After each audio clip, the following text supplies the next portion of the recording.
Welcome to my dear students of class 9 and 10 and honorable viewers. Assalamu alaikum. I hope that you are well by the grace of Almighty Allah during this situation of COVID-19.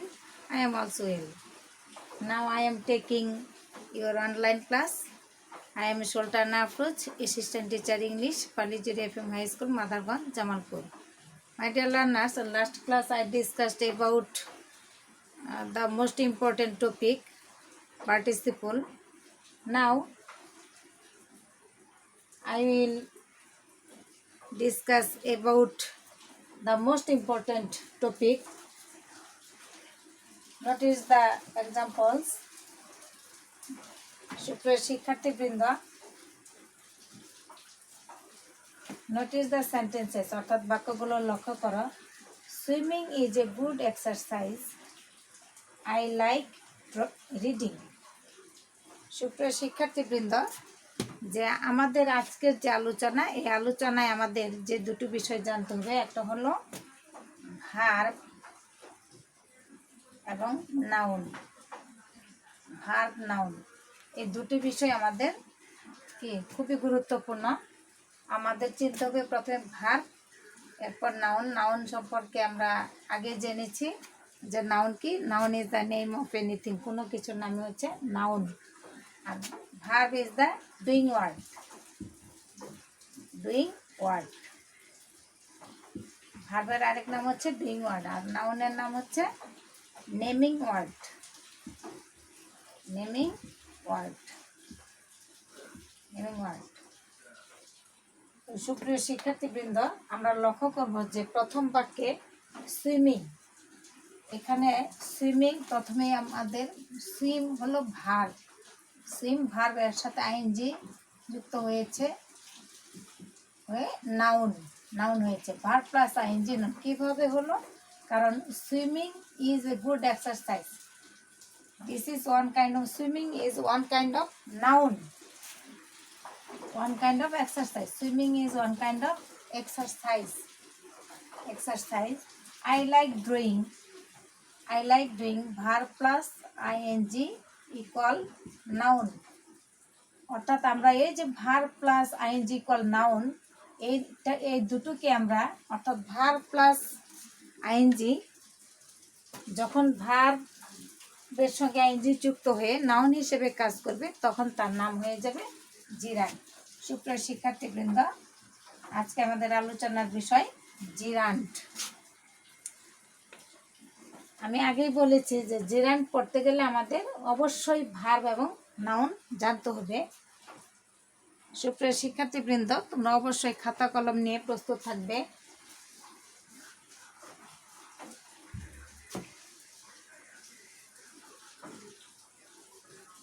এখন এই জিরান্ড আমরা বাক্যের কোথায় কোথায় ব্যবহার করব? আমরা জিরান্ডের সংজ্ঞাটা লিখে নিতে পারি।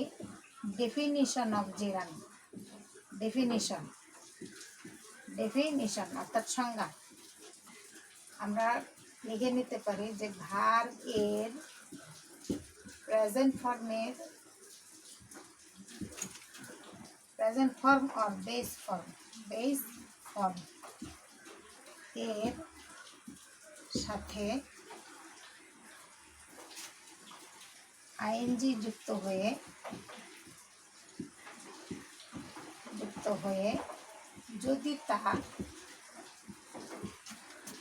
যদি তা নাউন ও ভার্ব এর কাজ একই সঙ্গে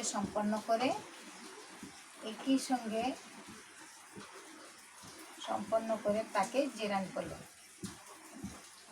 তাকে জিরান্ড বলে, জিরান্ড বলে।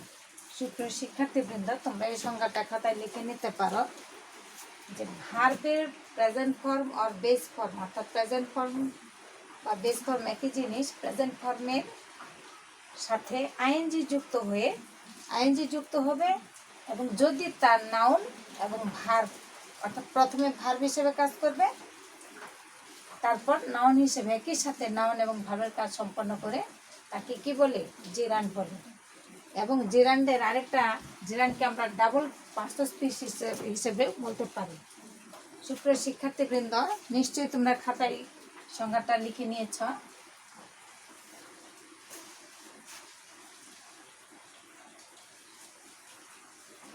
জেরান্ডকে আমরা ডাবল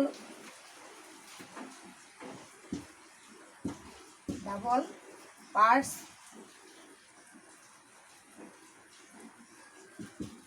অফ স্পিচও বলা হয়। ডাবল পার্টস অফ স্পিচও বলা হয়।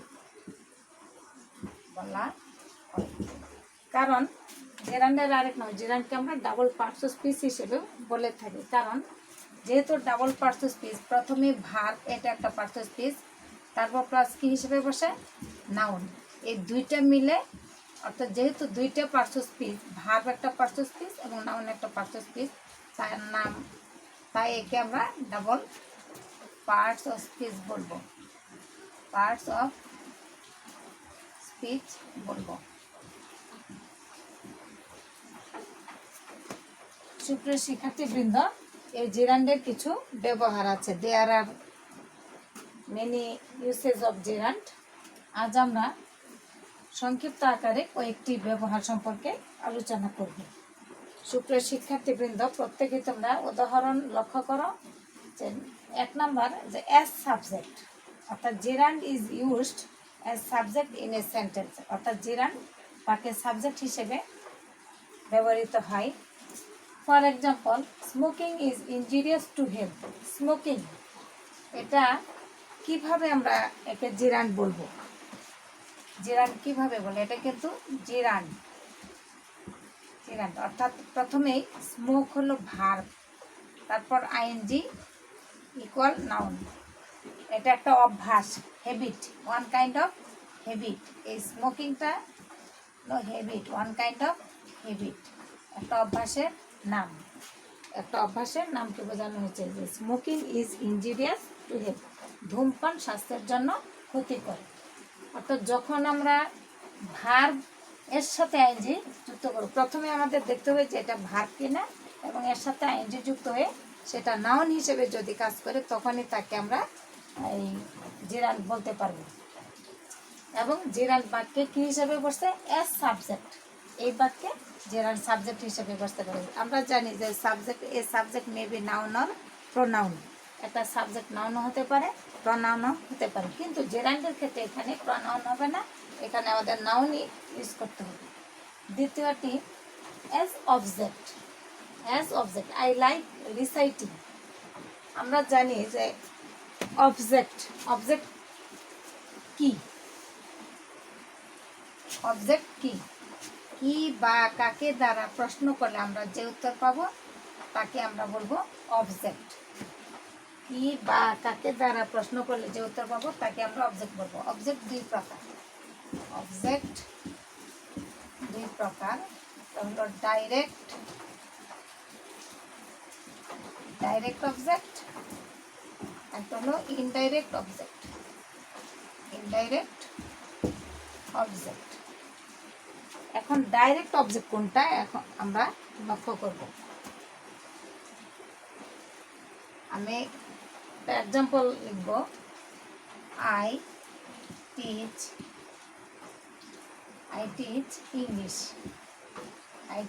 ইংলিশ। এখানে আমরা জানি অবজেক্টের ব্যবহার, ভার্বের পরে অবজেক্টের অবস্থান। অবজেক্ট কোথায় বসে? ভার্বের পরে। সাবজেক্ট আই, টিচ ভার্ব, এবং এরপরে হলো অবজেক্ট। এখন এখানে এটা কোন অবজেক্ট? আমি লিখেছি ডাইরেক্ট অবজেক্ট। কারণ কি দ্বারা প্রশ্ন করলে, এখানে আমি প্রশ্ন করছি হোয়াট দ্বারা। হোয়াট দ্বারা প্রশ্ন করে আমরা কি পেলাম? ইংলিশ। আর ইনডাইরেক্ট আই টিচ ইউ, এখানে অবজেক্ট ইউ, এবং এটা ইনডাইরেক্ট অবজেক্ট। এবং এখানে প্রশ্ন হবে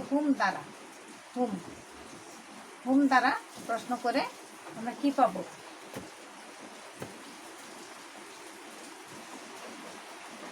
কাকে। হুম মানে কাকে। সুপ্রিয় শিক্ষার্থীবৃন্দ, এই দুটি এক্সাম্পলে তোমরা লক্ষ্য করো যে অবজেক্ট কয় প্রকার? দুই প্রকার।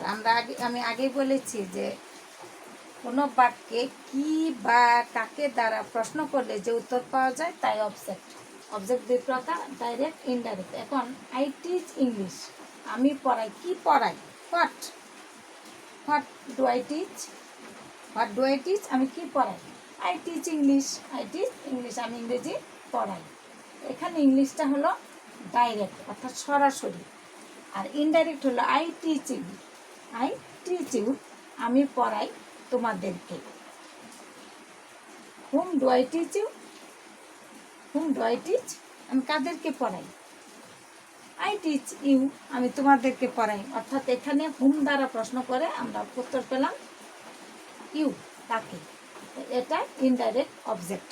সুপ্রিয় শিক্ষার্থীবৃন্দ, আশা করি যে তোমাদের অবজেক্ট, ডাইরেক্ট এবং ইনডাইরেক্ট অবজেক্ট স্পষ্টভাবে তোমরা বা পরিষ্কারভাবে বুঝতে পেরেছ। এখন আমরা এখানে অ্যাস অবজেক্ট, আমি আগে বলেছি যে অবজেক্টের অবজেক্ট কি? Object I like reciting. I like reciting, যে আমি পছন্দ করি। কি পছন্দ করি? আবৃত্তি। আমি কি পছন্দ করি? আবৃত্তি। কাজেই এই বাক্যে রিসাইটিং হলো জিরান, এবং এটা কি হিসাবে আছে? অবজেক্ট হিসাবে আছে। এটা জিরান কি হিসাবে বাক্যে আছে? অবজেক্ট হিসাবে আছে। I like subject plus verb plus object. Object সর্বদাই ভার্বের পরে অবস্থান করে, এবং প্রশ্ন করবো আমরা কি দ্বারা বা কাকে দ্বারা। আমি কি পছন্দ করি? আই লাইক রিসাইটিং, আমি আবৃত্তি করতে পছন্দ করি। প্রিয় শিক্ষার্থীবৃন্দ, এখানে আমাদের রিসাইট আবৃত্তি করা, রিসাইটিং আবৃত্তি, এটা নাউন হিসেবে ব্যবহৃত হয়েছে। এরপর আমরা আসব 3 নাম্বার, প্রিপোজিশন। আমরা জানি যে প্রিপোজিশন এটা কার আগে বসে? প্রি মিন্স পূর্বে, পজিশন মিন্স অবস্থান, পূর্বে অবস্থান। কার পূর্বে? এটা নাউন বা প্রনাউনের পূর্বে বসে। এখানে আমরা লক্ষ্য করব অফ প্রিপোজিশন।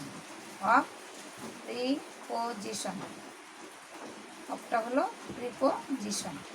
এরপরে আমি লিসেনিং কথাটা লিখেছি, এটা হবে জেরান্ড। অর্থাৎ আমরা জানি যে প্রিপোজিশনের পরে যে ভার্ব থাকে তারপরে টু যুক্ত হয়, অর্থাৎ টু ছাড়া অন্য যে কোনো প্রিপোজিশনের পরে ভার্ব থাকলে আইএনজি যুক্ত করতে হয়, এবং তা হয়ে যাবে noun.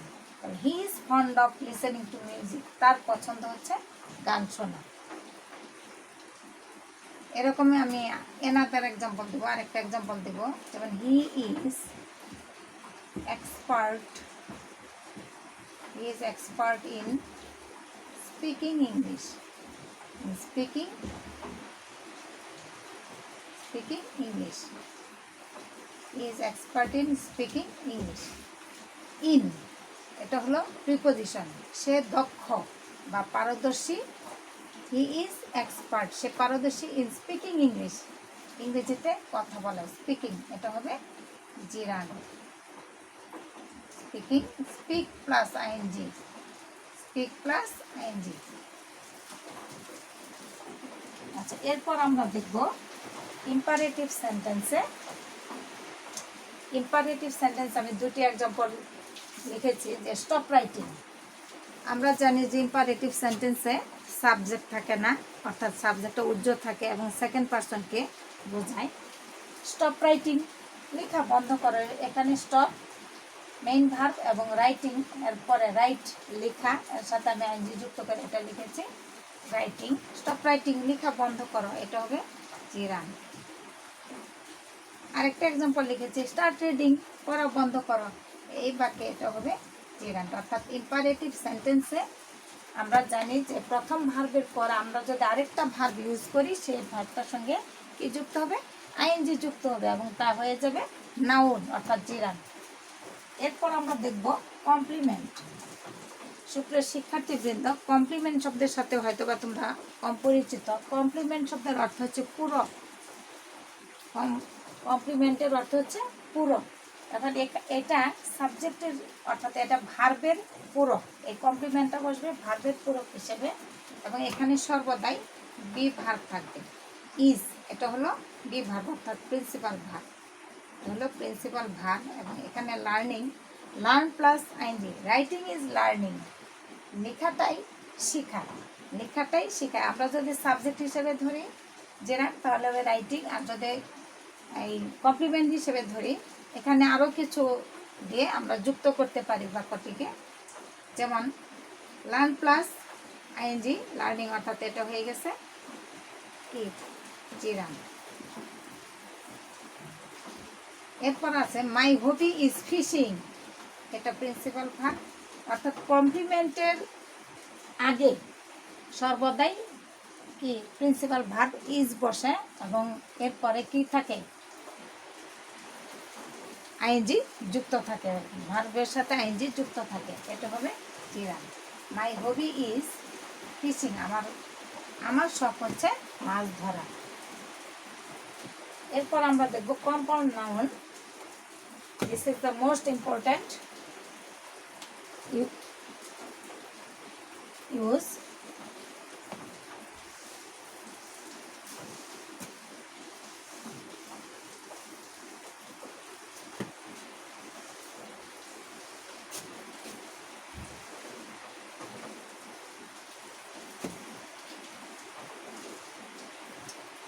This is my reading room, this is my reading room. এখানে আমাদের লক্ষ্য রাখতে হবে যে রিডিং রুম, এখানে কিন্তু দুইটা নাউন আমরা লক্ষ্য করছি, একটা হলো রিডিং, একটা হলো রুম। এখন কেন এরা কম্পাউন্ড নাউন? কারণ পাশাপাশি দুটি নাউন নিয়ে বা ততোধিক নাউন নিয়ে যদি একটি নাউন হিসেবে কাজ করে তাহলে সেটা হবে কম্পাউন্ড নাউন। কম্পাউন্ড বলতে আমরা যে নাউনটাকে ভেঙে আরও নাউন পাই। তো এখানে রিডিং রুম, রুমটাকে আমি আলাদা করলে হবে a room for reading, room for reading, অর্থাৎ এ রুম ফর রিডিং, রুমটাকে আলাদা করে পেলাম আমরা এ রুম ফর রিডিং। আর রিডিং পড়া, reading gerund. Read plus ING equal noun, অর্থাৎ এটা কি ঘর? এটা হচ্ছে আমার পড়ার ঘর। এরপর আছে আচ্ছা যে he has a walking stick, স্টিকটাকে যদি আমরা লিখি এ স্টিক ফর ওয়াকিং, অর্থাৎ একটি কাঠি, হাঁটার জন্য একটি কাঠি। এখন ওয়াকিং এটা হবে gerund. Walk is verb and ING walking, অর্থাৎ হাঁটার লাঠি। সুপ্রিয় শিক্ষার্থীবৃন্দ, আজ আমরা জেরান্ডের 6টি ব্যবহার সম্পর্কে জানতে পারলাম। আমরা পরবর্তী ক্লাসে বাকি নিয়মগুলো, ব্যবহারগুলো করার আলোচনা করার চেষ্টা করবো ইনশাল্লাহ। Thanks a lot, keep well, stay home, stay